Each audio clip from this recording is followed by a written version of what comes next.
Hello, my friends. Sean here with Manly Made Minute, and welcome back to another episode of Monday Moments, where I share tips, tricks, and helpful hints. Today is one of those. God darn it. Why didn't I think of that? Seriously.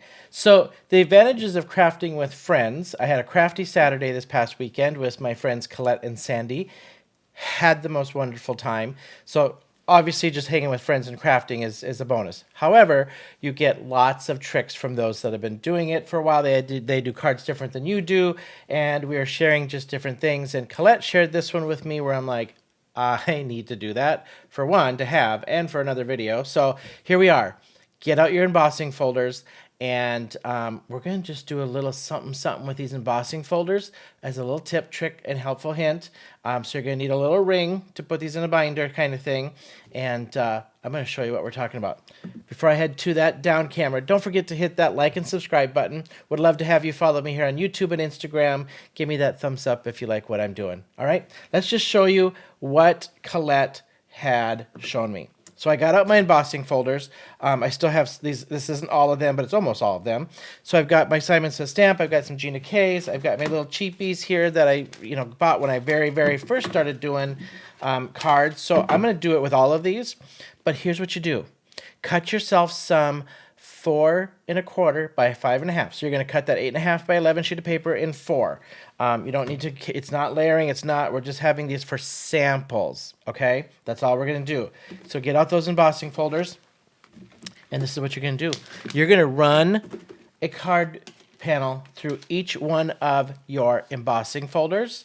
I've started, I have not finished, so that you have a sample of all your embossing folders. You're not going to put this in the pack with it. You're going to, now you've got a little sample pack of every embossing folder you have. Hole punch it, put it on a little ring to fan out, so you can take it off and check if you want what this would look like on a card. So let me just give you an example.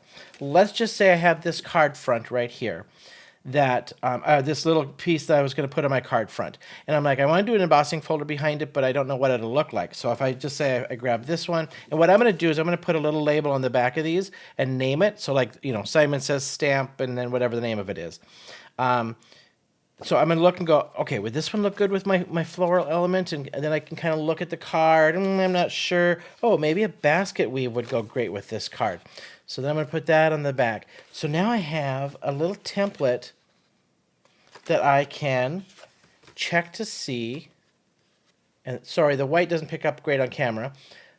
What I feel is going to look best. Then I can pick the colored cardstock. Do I want to ink blend over the top of it? All that kind of stuff. I'm purely looking at pattern on this. That's why I did them all in white, like my friend Colette. So there's your little helpful hint for you this week. Emboss out all your embossing folders, label them on the back, put them on a little ring to have hanging in your craft room, so you can just kind of look at different things and see which one's going to look great with the element or the card that you're putting together. I wish I would have thought of this a long time ago. But anyway, I got some work to do. I'm going to finish running these through my embossing folders, and then I got to label all these. So until next time, I'll see you then.